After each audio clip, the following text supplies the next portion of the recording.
Oi, gente! Hoje nós vamos falar sobre transformação social. Existe um entendimento comum sobre a transformação social, que nada mais é do que trabalhar ou um trabalho de uma instituição religiosa, ela faz em favor da sociedade. Durante um tempo, elas colocaram essa responsabilidade de alimentar os pobres e acolher os aflitos sobre a tutela da Igreja Católica. Embora essa prática seja boa e biblicamente correta, nós não podemos restringir aos evangelhos só para a obra de caridade. Nós precisamos da transformação social, que representa um aperfeiçoamento do sistema.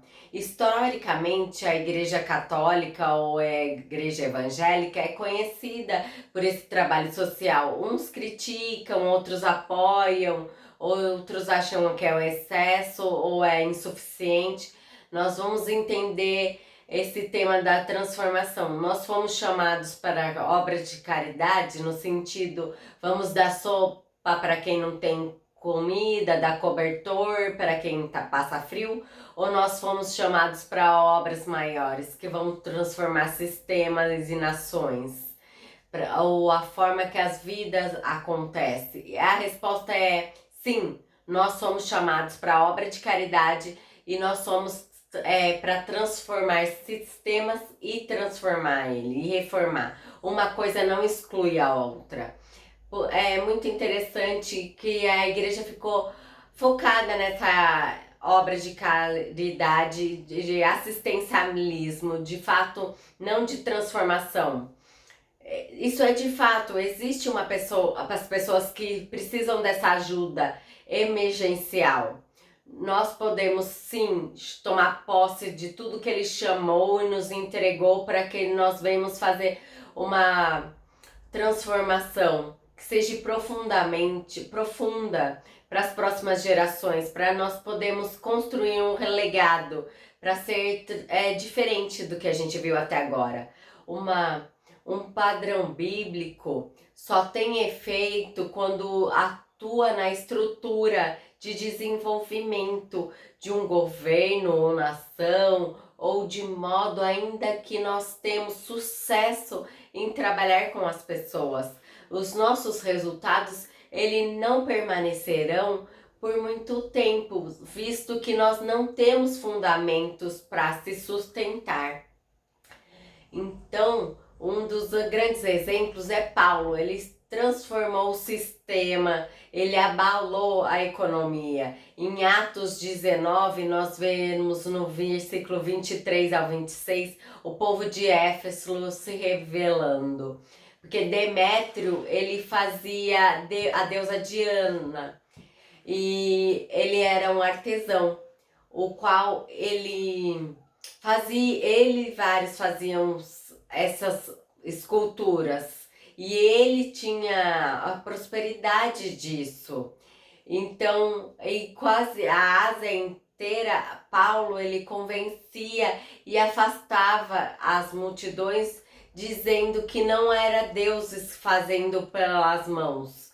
Então ele estava acordando.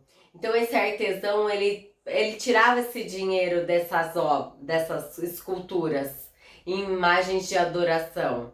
Então Paulo pregava que ele não era deuses verdadeiro, que só existe Jesus, que era o único caminho. E ele começou a quebrar a economia da cidade. Ele trouxe uma transformação aos pilares que sustentavam. É esse tipo de mudança que nós queremos ver, substancial, que de fato são transformadoras para a sociedade, não só no primeiro momento, mas de uma forma contínua e progressiva. Existem passos que nós devemos cobrir para a gente causar de fato transformação social. Ele ensina o Evangelho na cidade de Éfeso que as estátuas feitas pelas mãos dos homens não era a deusa real.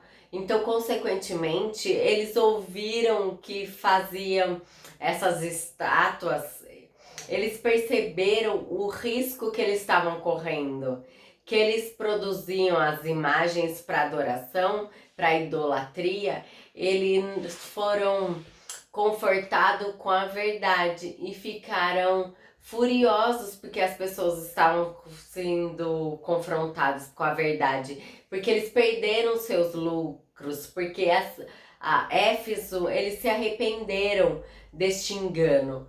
Toda a estrutura econômica daquela cidade foi transformada com a pregação de Paulo. Não apenas as pessoas foram impactadas com as boas novas do reino de Deus, como também uma nova cultura celestial passou a ser implantada naquele sistema naquela época.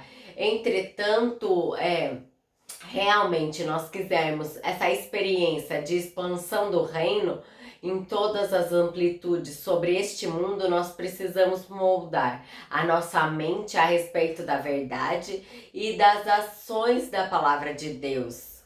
Em primeiro lugar, nós não podemos continuar alimentando conceito de uma transformação social, que é só um ato de caridade, que fazemos com que nós temos tempo livre na semana.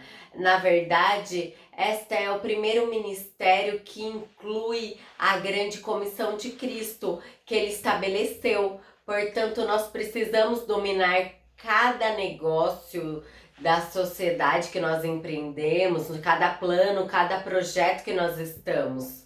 Do mesmo modo, nós temos que transformar a sociedade através disso, porque não é responsabilidade das instituições religiosas. O Estado não precisa assumir esse lugar, apesar que o governo exerce uma função importante num país para não ter essas injustiças na sociedade, mas todos nós somos capazes de fazer algo mediante as ferramentas que nós temos na nossa mão. Nós podemos até não ter recursos financeiros ou uma plataforma para comunicação ser suficiente para alcançar milhares de pessoas, mas se nós estivermos dispostos a abraçar um pequeno grupo para fazer parte do nosso cotidiano, nós caminharemos com essa missão. Primeira coisa que nós precisamos tirar da cabeça é que transformação social não é uma obra de caridade. Transformação social é de fato um chamado, um comissionamento que o Senhor nos entregou, que nós precisamos. A segunda coisa é que transformação social é de ativista, político ou pessoas envolvidas em grandes causas sociais. Mentira! A transformação social é para todo mundo. Você está inserido na sociedade, você é um rei sacerdote de acordo com a palavra, então você tem direito e autoridade de fazer transformação social. Como que a gente substitui esse pensamento antigo e entra no pensamento novo? A chave está no entendimento, no conceito, no que é a igreja. Por muitos anos, a igreja acabou se colocando no centro de toda a solução social, que através da igreja, que é os pobres, as viúvas, os órfãos, eles eram encontrados. Quando eu estou falando de igreja, nós estamos falando da instituição. A igreja católica, ela sempre traria assistência social aos mais necessitados da sociedade. Esse é o entendimento que mostrou falho, porque esse sistema, existe muito caso de abuso, em que virou um poder para a igreja ao invés de ser um serviço da igreja. Então, qual que é a chave? A chave é o entendimento do conceito real de igreja. Quando nós falamos de igreja, nós não podemos pensar em instituição. Ela tem uma placa, um líder, uma estrutura. Nós precisamos nos ater como eclesia. Eclesia, quando ele falou, essa pedra edificarei a minha eclesia, ele estava falando ao conceito que era aplicado para os romanos, que era uma assembleia de pessoas que tomava decisões. Era uma assembleia, um grupo que se reunia para poder governar, para decidir coisas que seriam daquela comunidade para fora. Isso é o conceito de igreja, que as pessoas se reúnem debaixo de uma visão, de um propósito que é Jesus, que é o centro da nossa vida, de valores. É as pessoas que se reúnem ao redor de Jesus para tomar decisões que vão impactar. Elas são chamadas para fora. Isso é o conceito de eclesia. Não é uma igreja com uma instituição, uma palavra, um nome, sendo centro social, mas é sim um centro de uma reunião apaixonada por Jesus, que tem um comissionamento, que é uma mudança de mentalidade. Nós não precisamos entrar com o nosso CNPJ para garantir a transformação social, mas nós podemos fazer no nosso próprio CPF.